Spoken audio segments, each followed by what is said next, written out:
Sleeping in a medieval castle during winter was far from the cozy fantasy people often imagine. In reality, it was a cold, uncomfortable, noisy, and often miserable experience that no modern person would willingly tolerate for even a single night, let alone an entire season. Castles were built for defense, not for comfort, which meant thick stone walls that trapped cold air instead of heat, narrow windows that let in icy drafts, and enormous open halls where warmth simply vanished into the darkness. Most rooms had no fireplaces at all, and even those that did couldn't properly heat the space because chimneys were still a developing technology.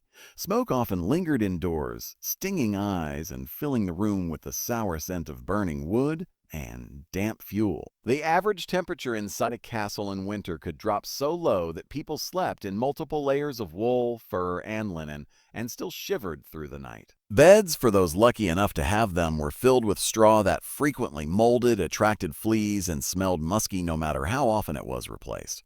Sheets were coarse, blankets were heavy, and warmth was always temporary. Servants slept on the floor near draughty doors or in corridors, their only heat coming from each other's bodies. Even nobles, who enjoyed the luxury of bed curtains around a four-poster frame, dealt with chill air creeping through every gap as the wind howled through cracks in the stone. Worse still, the cold affected everything. Water froze overnight, ink stiffened in its pot, and metal tools left out would be painful to touch. People breathed fog indoors as though they were outside on a frosty morning. Without insulation, stone walls acted like giant refrigerators, radiating cold long after the sun had risen. Fires burned constantly, but gathering fuel was a daily struggle, especially when snow or rain soaked the wood. Damp wood doesn't burn cleanly, so rooms were often smoky, with soot covering walls, ceilings, and anything left nearby. Castles also lacked proper glass windows in many periods, instead using oiled cloth or wooden shutters that blocked light but not the cold. If you shut the shutters, you sat in dark, stale air. If you opened them, freezing wind whipped through the room. There was no good option. Floors were cold stone or hard-packed earth layered with straw rushes that became filthy over time, trapping mud, spilled ale, crumbs, insects, and the occasional mouse nest. These rushes were replaced only a few times a year, meaning winter nights came with the smell of old food, animal droppings, and damp straw. Noise was another constant problem. Because most people slept in shared spaces, privacy barely existed. Nobles slept with attendants nearby, and servants slept in groups like modern dormitories, only far colder and less pleasant. Snores, coughs, whispered conversations, restless babies, dripping water, clanking armor in storage rooms, and the wind whistling through arrow slits all combined into a background noise that made peaceful rest nearly impossible. Animals added to the chaos. Castles often kept chickens, pigs, dogs, or even horses indoors during severe freezes, particularly in outer halls or lower floors, because losing livestock to winter cold meant losing food and labor. Their smells mingled with human odors, creating an aroma that was anything but aromantic medieval life. Fleas and lice thrived in winter too, because people bathed less and spent more time huddled together for warmth. Waking up itching was normal. Everyone had bites. No matter how many layers of wool people wore, pests found a way in. Some even hung their clothes above the fire at night, hoping the heat would kill the insects living in the seams. Moisture was also a constant enemy. Castles were draughty but oddly damp at the same time, with condensation forming on stone walls so that your bed curtains, clothes, and blankets often felt cold and slightly wet. Mold grew in corners, especially in rooms above ground-level kitchens where steam rose and settled. Those who slept near exterior walls felt the cold the worst. Sometimes frost formed on the inside surface, sparkling faintly in moonlight, like a reminder that nature was winning. People burned candles or torches for light during long winter nights, but these cost money, so most went to sleep early simply because it was too dark to do anything else. The smell of tallow candles, made from animal fat, mixed with smoke and damp wool, made bedrooms feel more like mild torture chambers than cozy retreats. Even going to the bathroom during the night was an ordeal. There were no modern toilets, only chamber pots that had to be emptied in the morning, and they usually sat cold and uncomfortable to use. The alternative was the latrine built into the castle wall, a chute that dropped waist down into a ditch, but walking there in the freezing dark was risky and unpleasant.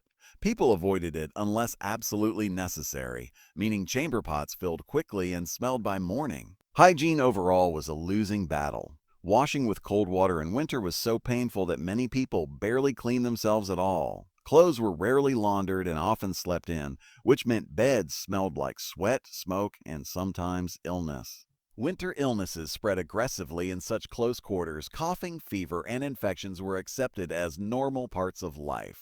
If you were wealthy, you had at least one advantage. Servants heated bricks or stones in the hearth, then wrapped them in cloth and placed them near your feet under the blankets. These bed warmers helped at first but cooled quickly, leaving the bed cold again long before dawn. Some used metal pans filled with coals passed between the sheets to warm them up, but these were dangerous and sometimes caused fires when embers spilled. Castle fires were catastrophic, especially in upper floors with wooden beams, thatch, and tapestries. So even trying to stay warm came with the fear of burning down your home. Another problem was the lack of ventilation during winter. People closed every shutter, hung tapestries on walls, and stuffed wool in gaps to keep out the cold, but this trapped smoke, smells, and stale air inside. With dozens of people sleeping in one hall, breathing, sweating, and coughing, the atmosphere became thick and heavy. In the morning, people often woke up with headaches from the smoke or from breathing cold, stagnant air all night. Even noble bedrooms suffered from this, as their fireplaces pulled only some of the smoke upward and often belched soot back into the room. People didn't sleep the way we do today either. Instead of 7 or 8 hours of continuous sleep, medieval people had a first sleep and a second sleep, waking in the middle of the night for an hour or two.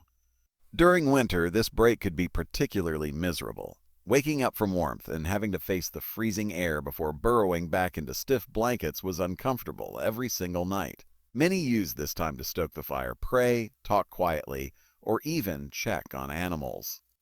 The nights were long, up to 14 or 15 hours in some northern regions, so sleep patterns stretched out and often left people lying awake in the dark, listening to the wind or to the noises of others shifting restlessly nearby. Despite all this, people adapted because they had no choice. Wool cloaks doubled as blankets, and thick socks or foot coverings helped prevent frostbite. Families slept close together, sharing body heat. Nobles used thick tapestries, rugs, and heavy bed hangings to create a tiny cocoon within an otherwise freezing chamber.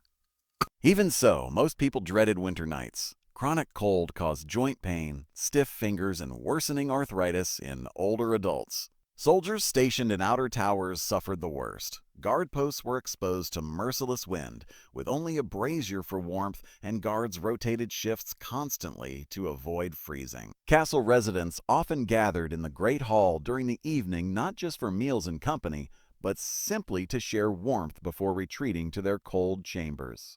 In the end, the idea of sleeping in a grand medieval castle might sound romantic in stories, but the reality was closer to surviving inside a beautiful stone refrigerator where every breath fogged the air and every night felt like an endurance test. There was little comfort, no true warmth, and almost no privacy. Between the cold, the smoke, the pests, the noise, and the ever-present smell of damp wool and old straw, winter nights in a castle were something people endured rather than enjoyed. And while their resilience was impressive, it makes modern beds, heaters, and quiet rooms feel like luxuries from an entirely different world.